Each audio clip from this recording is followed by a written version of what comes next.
Om Namo Bhagavate Rudraya. Knowledge and philosophy have always guided the mankind to enlightenment through the dark alleys of ignorance. The evolution of writing to express knowledge and to pass on the information has been a remarkable achievement of humans. Since the days of cavemen first put their imprints on the walls, an elegantly carved inscription in stone will eternally connect with the future generations from beneath the obscurity of the lost civilization.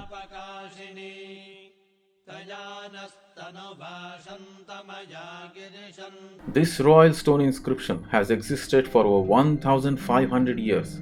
The calligraphically artistic writing is unique and beautiful. The octagonal pillar with carvings on each side contains over 34 poetic verses in Sanskrit language, written in a specific prosody or chandas. And so is this one. The story that they convey is that of a humble Vedic scholar who converted himself to become a warrior and carved out a new kingdom by taking head on against the mighty Pallava dynasty, establishing a new identity whose legacy still exists. The new kingdom would last for over 250 years. This is the story of Mayura Sharma, the man who built the Kadamba kingdom, named after a holy tree, and brought in a new identity, Kannada, the language which is even today spoken by millions across southern India.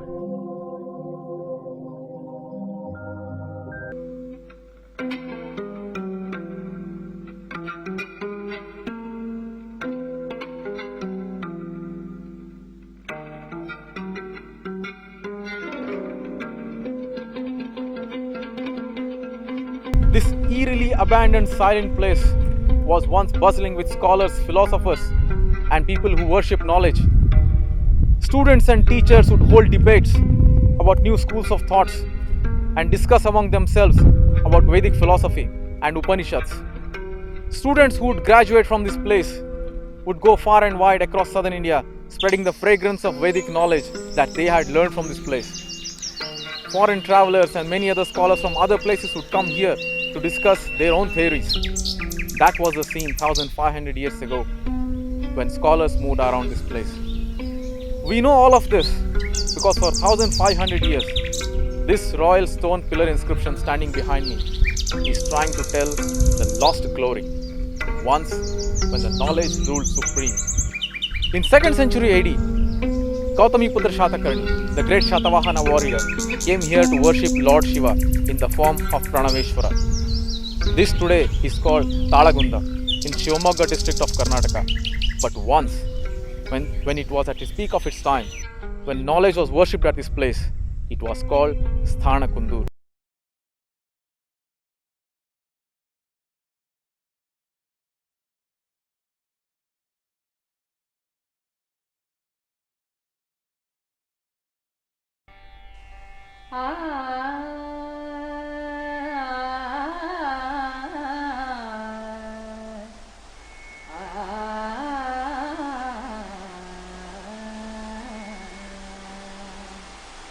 ತ್ಯಾಗದ ಭೋಗದ ಕರದ ಗೇಯದ ಗೊತ್ತಿಯಲಂಪಿ ನಿಂಪುಗಳೇ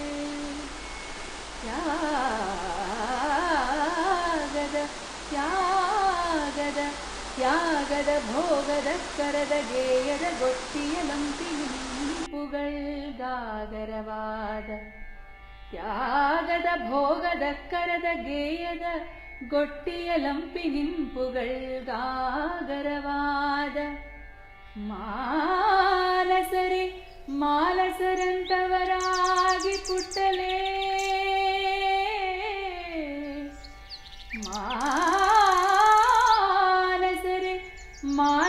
ಮಾನಸರಂತವರಾಗಿ ಪುಟ್ಟಲೇನಾಗಿಯುಮೇನೋ ತೀರ್ದಪ್ಪುದೇ ತೀರದೊಡಂ ಮರಿದುಂಬಿಯಾಗಿ ಮೇಲ್ಕೋಗಿಲೆಯಾಗಿ ಪುಟ್ಟುವುದು ನಂದನದೊಳ್ ಬನವಾಸಿ ದೇಶದೊಳ್ ನಂದನದೊಳ್ ಬನವಾಸಿ ದೇಶದೊಳ್ ತೆಂಕಣ ಗಾಳಿ ಸೋಂಕಿದೊಡಂ ಒಳ್ನುಡಿಗೇದೊಡಂ ಇಂಪನಾದ ಗೇಯಂ ತೆಂಕಣ ಗಾಳಿ ಸೋಂಕಿದೊಡಂ ಒಳ್ನುಡಿಗೇದೊಡಂ ಇಂಪನಾದ ಗೇಯಂ ಕಿವಿ ಒಕ್ಕೊಡಂ ಬಿರಿದ ಮಲ್ಲಿಗೆ ಗಂಟೊಡಮಾದ ಕೇದಲಂಪಂ ಗೆಳೆಗೊಂಡೊಡಂ ಮಧು ಮಹೋತ್ಸವ ಮಾದೊಡಮೇನನಿಂದೆನ ಮಧು ಮಹೋತ್ಸವ ಮಾದೊಡಮೇನನಿಂದೆನ ರಂಕುಸವಿಟ್ಟೊಡಂ ನಿರಿವುದೆನ್ನ ಮನಂ Banavasi ದೇಶಮಂ Banavasi ದೇಶಮಂ Banavasi ದೇಶಮಂ. If I were to be reborn, I would desire to be born as a honeybee, flying from every flower to flower, tasting the sweetest nectar and exploring this whole flora in this beautiful spiritual place called Banavasi. So said the 9th century AD Kannada poet Adi Kavi Pampa in his literary works, which is still considered the finest and pioneering by the scholars. The poem suggests the emotion and attachment the ancients had for this place of Banavasi. Surrounded by western ghats on one side and the holy Varda river on the other, it flows like a serpent curling its tail. The flora and fauna is at its best exuberance in this place. Needless to say, Lord Shiva himself descended upon this place by the name Madhukeshwara and has been here residing since time immemorial. Banavasi has been a center of learning and spirituality even before Kadambas arrived. And most importantly, Kadambas made Banavasi their power center, the capital, from where they could administer their policies. Mayura Sharma in specific had a dream to make Banavasi as a big education center, and history suggests and the historians agree that he did succeed, and so do the inscriptions.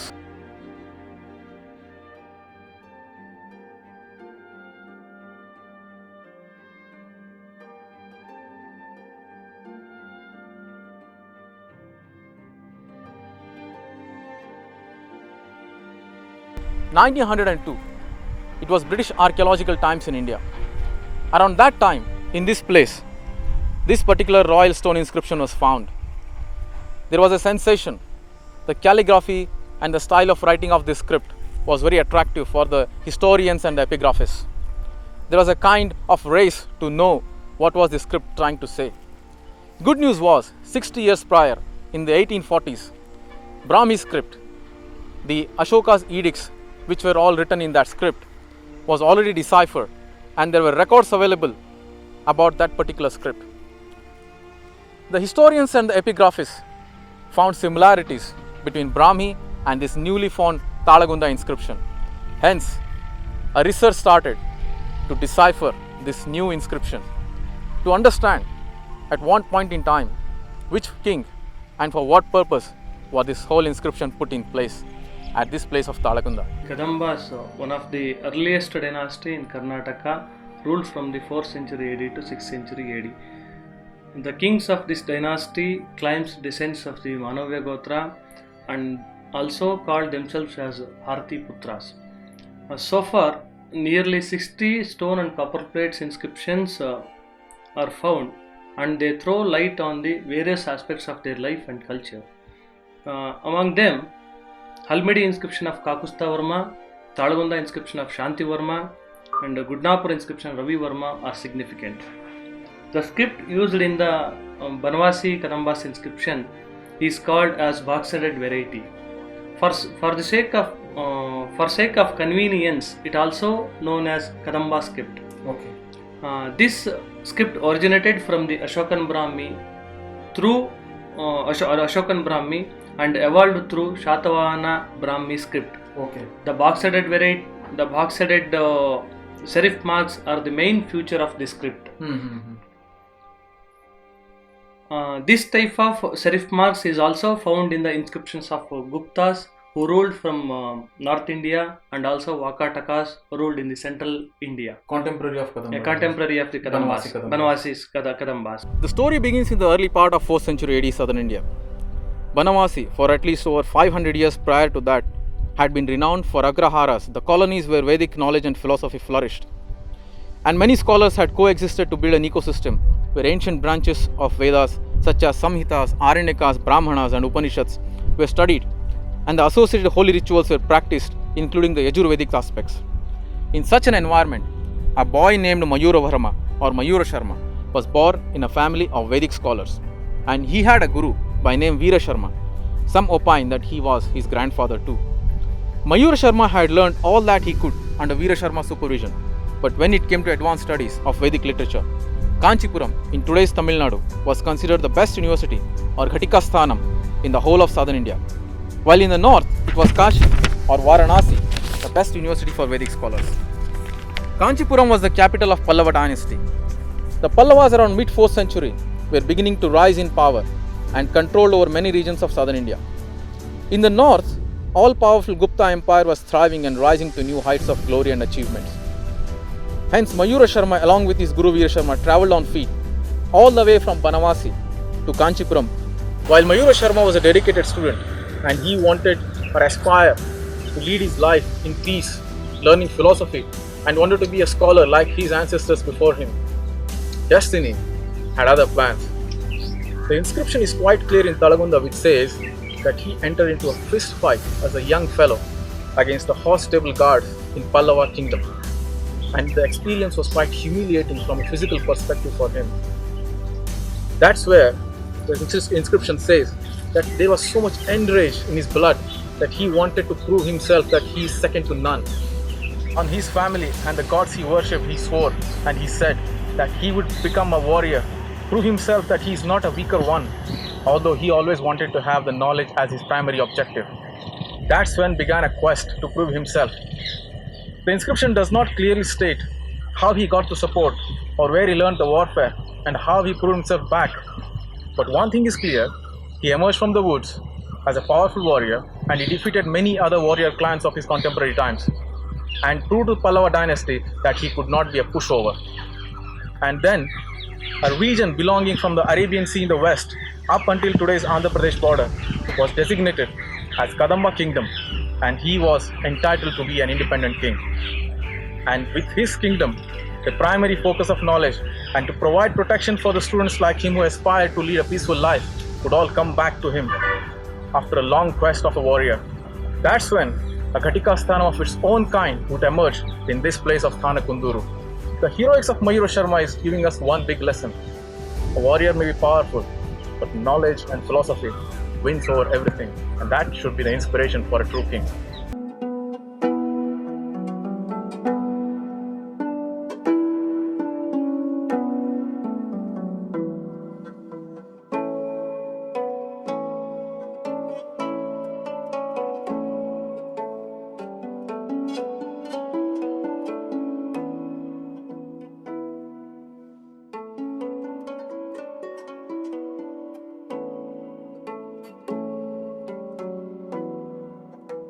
Dancers, musicians, and joy everywhere.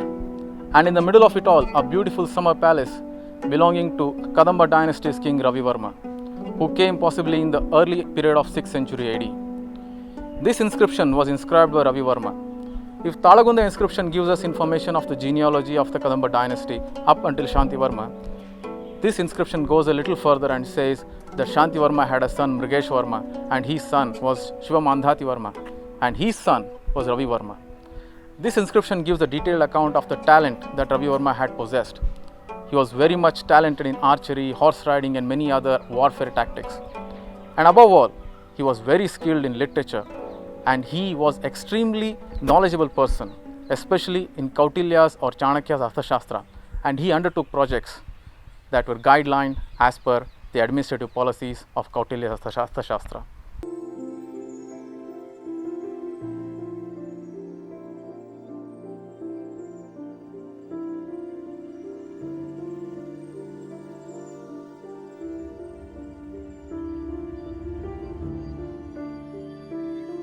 Kautilya or Chanakya in his Arthashastra suggests that the king should be a visionary, and the project that he undertakes should not only be beneficial for his generation but for generations to come. Ravi Varma had studied Arthashastra, and as a witness he undertook this lake as a project which even after 1500 years is beneficial for the villages and the communities around here. And that is a great example of a Kadamba legacy.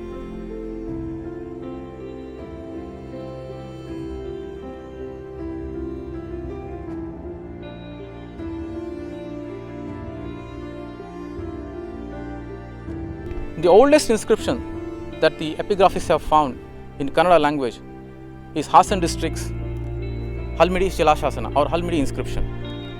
In this inscription, the name of Kadamba dynasty's powerful king Kakusa Varma's name is very clearly mentioned. And this inscription is not a royal inscription, but this inscription relates to a common soldier. There are a few facts to be understood from this great inscription. One is Kannada as a language, which had existed even before Mayura Sharma came into the picture, was given a lot of royal endorsement by Kadamba dynasty. And the common people, the soldiers, the farmers and other common classes have started to use this language even in the form of writing. And it also shows that it had laid the foundation for the further kingdoms in Kannada language, such as the Chalukyas, the Rashtrakutas and the Hoysalas, who would come after the exit of Kadamba dynasty, would all endorse this language and further groom it to new heights. And then poets and literary giants would come into the picture and give new meaning to this new language, and that would become a great legacy of Kadamba dynasty, which is even today existent, spoken among millions across southern India. ಕಾವೇರಿಯಿಂದಮ Godavari ವರಮಿದ್ದ ನಾಡದ ಕನ್ನಡದೊಳ್